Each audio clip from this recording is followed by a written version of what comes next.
I wish I could just get a bloody claw and pick Dan up from season 1 or 2 and just plonk him where I am now and get him to watch and see the difference between the way he views Dwight from the get-go and the way I do. Right. Please nobody freak out, but this might sound terrible. You know what, let me turn that light off. I think that's ruining my shot. Anyway, this will be a good test. I'm all the way over here and you guys can probably still hear me. If you haven't seen The Walking Dead, don't watch this video.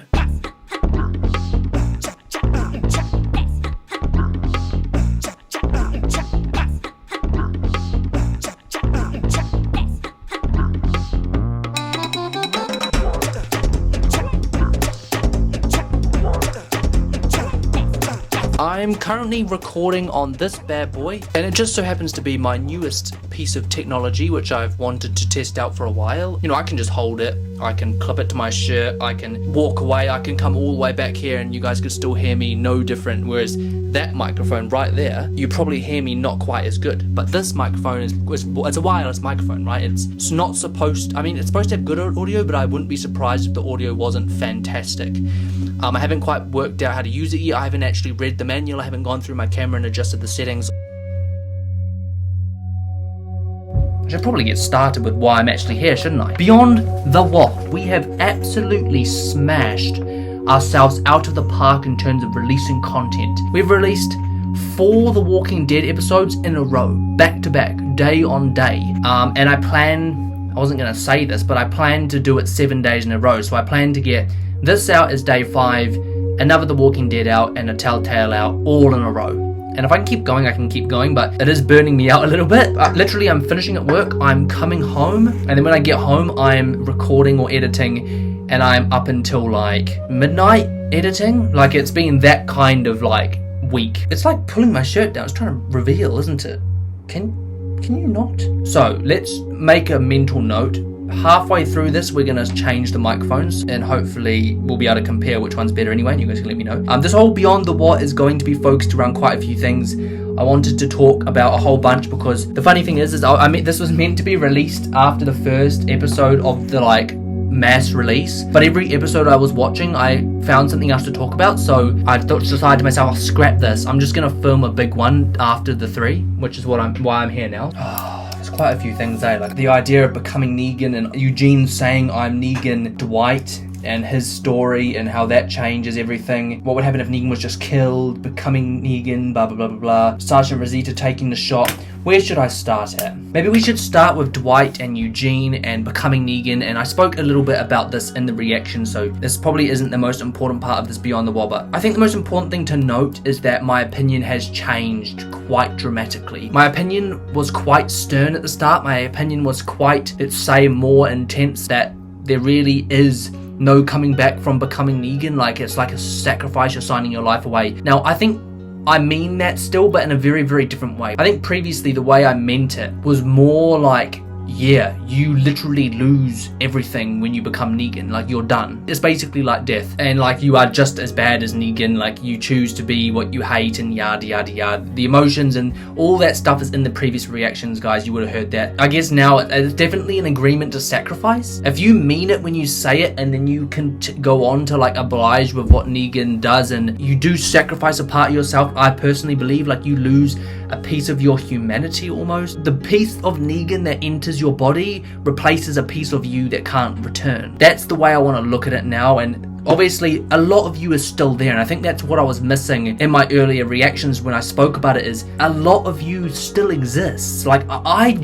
said this in the reaction, I genuinely feel like Dwight hates Negan more than anyone. It's just he already has that piece of Negan inside of him that it's like there's nothing he can do. Like, it's there. He can't fight it, he can't get it out. It is there. A piece of him is forever tied to Negan himself, and that's what separates him and him and Eugene. Eugene has just said it, which I'll get into in a second, but yeah, I think I was way too close-minded because the whole episode showed me a whole bunch about Dwight which I didn't expect to find out and see, and I didn't expect to want to care about, by the way. I kind of expected to not actually give a damn. I even said it in the reaction, like, I don't really want to know what these people have been through. I just want, you know, like a resolution for us, which I still want a resolution for us, but I almost, like I said in the last reaction, I felt forever guilty. Like, I constantly felt guilty for thinking what I thought. Why did I feel that way? It was so close-minded. Dwight has his own story, and it is bloody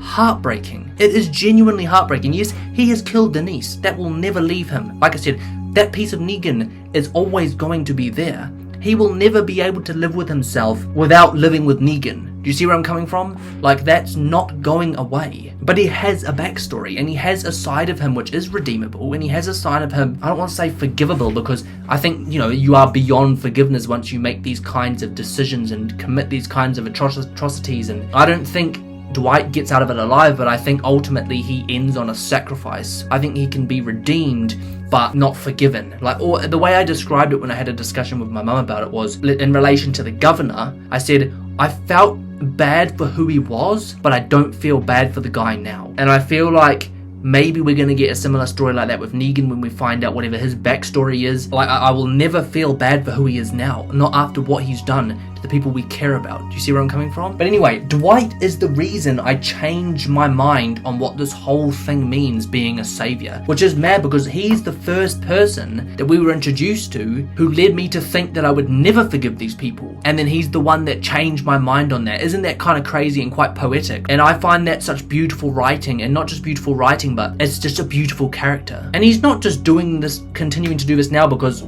he is Negan, but he's doing it to protect someone he cares about. Yeah, ultimately, it's not so much about whether everyone else forgives him, whether everyone else decides he doesn't need to die, whatever. If, say, a scenario manifested where we had the choice to kill Dwight and we didn't, that's not what's going to decide Dwight's life and how he moves forward. It's him. Because becoming Negan isn't about everyone else around you. I mean, it is kind of, but at the end of the day, it's about how you view yourself. It's like sacrificing that good in you and that part of yourself. You know, it is a huge sacrifice. And when you do it in the future, you're not going to be able to forgive yourself. Maybe it doesn't matter if I can forgive him, because at the end of the day, I'm angry at him because he's hurt me. I'm just a blip on his story, right? At the end of the day, he's the one that has to sleep with that. I felt guilty about feeling the way I did because my mind has changed so much. And I know that Dan from season 1 would have immediately questioned why he is the way he is. Why is he doing what he's doing? Why is his face the way it is? Why? Something that's changed in the way I react because of the story is I wish I could just get a bloody claw and pick Dan up from season 1 or 2 and just plonk him where I am now and get him to watch and see the difference between the way he views Dwight from the get-go and the way I do. Because of everything I've been through and this experience and the pain of losing certain people and the suffering and all of it, everything that I've seen led me to react the way I did. But Dan hasn't been through that. I think what Dwight's done, which is even more poetic, is he's almost reached way back into my soul and gone, hey buddy, that person's still there, by the way. He still has the capability of feeling like this and thinking like this and asking what and why and wanting to know why people act the way they do and wanting to break down their psychology, which, by the way, I was criticized for big time. It's like the show is trying to get me to reach back in time to find that part of myself and to be more open-minded, which I'm okay with. I'm not going to be stubborn and be like, no, my way to react now is the right way and Dan now is better than Dan before. I have no problem admitting that Dan now is more immoral than Dan from season 1 and 2. I have no problem admitting that Dan now would have much more of a torrid time in a normal society than Dan back then. Obviously, I'm talking in the prospect of an apocalypse, by the way, in The Walking Dead. I'm not saying that I go out and have serious deficits because of this show. I mean, I kind of do. But anyway, we're just different people. You couldn't put Dan there and put Dan here now and have him survive the way that I thought back then.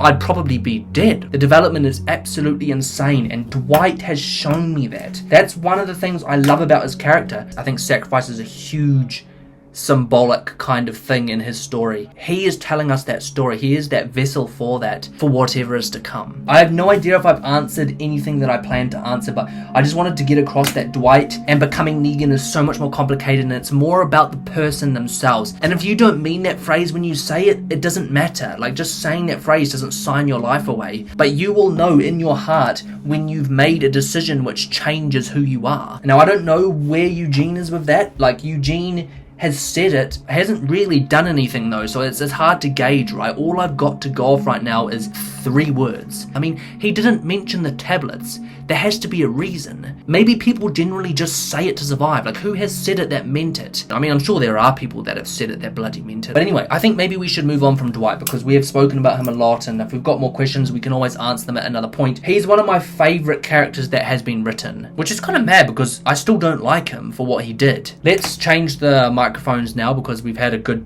test run of this bad boy. Moving on, let's try and push through this because this is turning out like a bloody reaction. I'm Negan, surviving, it's more about survival, yada yada yada. We've been through that, we've been through Dwight, we've been through becoming Negan. Very important last couple things to talk about now. Someone asked a question about Eugene and his decision to provide the pills which were going to kill Negan to those girls. Now, do I think that Eugene should have given them the pills? In the reaction, if you watched it, you would have known that my immediate response was no, because I think we've got an opportunity, and this all ties in with Sasha and Rosita. This all ties in with everything. If this has to be a war, we have the opportunity to do it as a group, right? And I know that some people don't believe we have enough time to do that, and I know some people just want to kill him, and I know Sasha and Rosita, who have gone off by themselves to do it, they don't believe that we should wait. Them going to attack Negan, if they kill him in the immediate, okay, maybe that's fine. If they manage to hit their shot and actually take him out, fine. Maybe that works, right? Maybe it does. I'm not saying it does, but maybe it does. But they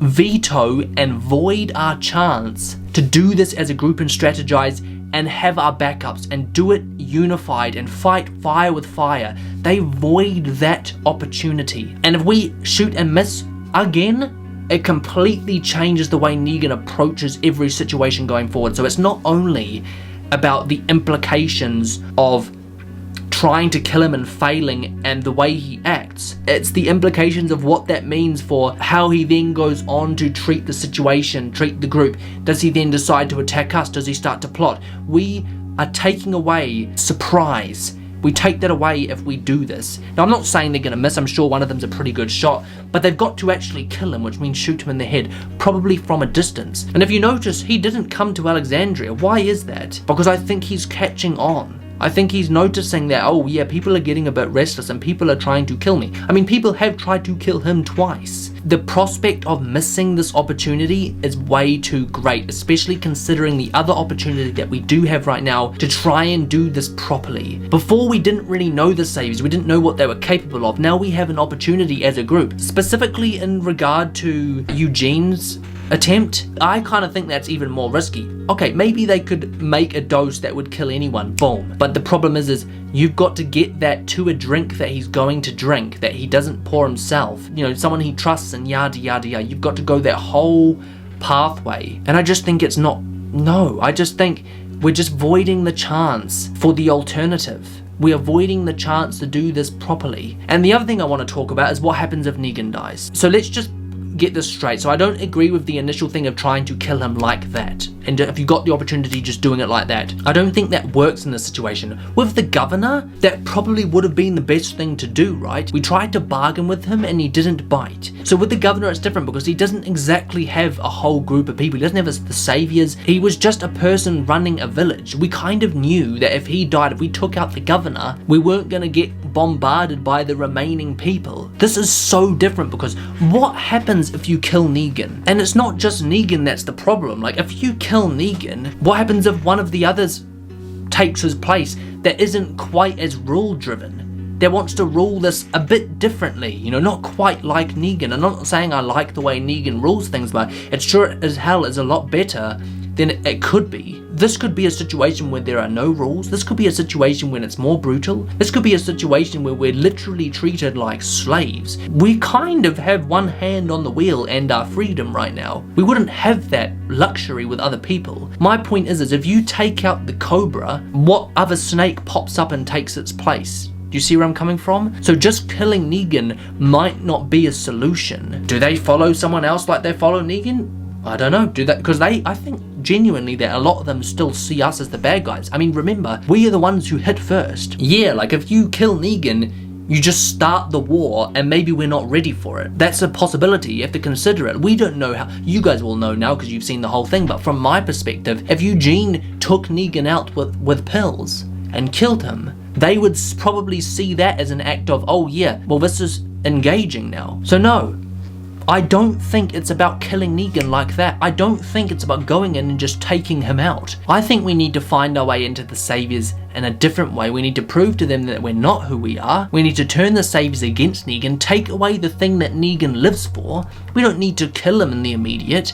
He doesn't need to die right now for us to gain our freedom again, right? That's not what I believe. We need to take away the thing that Negan lives for and build something better. Maybe there has to be some kind of conflict to start this, but I don't think it needs to end with every single savior being dead. It just needs to end with Negan losing what he lives for. Maybe we do with what Morgan said and we just put him in a cage and let him live out his days. Killing Negan, I think, is so much more dangerous than doing this the way Rick's doing it now. I don't think we've quite grasped the right way to do this yet. I don't think anyone knows the right way to do this yet. We don't even know how they're going to react. It's all in its infancy stage right now, and I think it's going to take a combined sort of mindset of Morgan, Rick, everyone. All opinions considered. There are a lot of people in the Saviors that aren't bad people. They don't all deserve to die, right? There are a lot of people in our group. We don't want to see more deaths. We just don't. Will there be? Inevitably there'll be some, but we don't want to see a mass culling of group members, right? People going off like this and doing their own thing on a whim is the reason we keep seeing people die. We need to be like more cautious than we've ever been and just do this as a bloody group. I think it all poses the idea of, it's like temptation, you know, it's staring us in the face. Oh yeah, look right there, we could do that right now and end this all.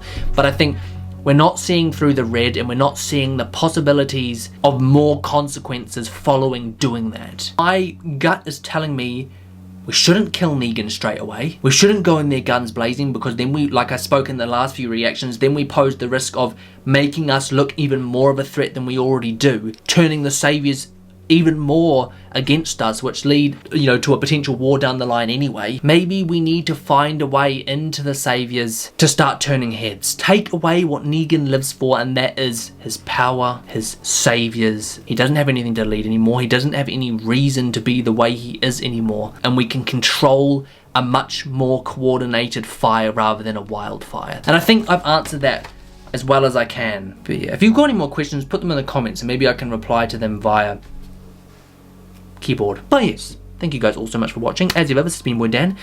I just said that the wrong way around.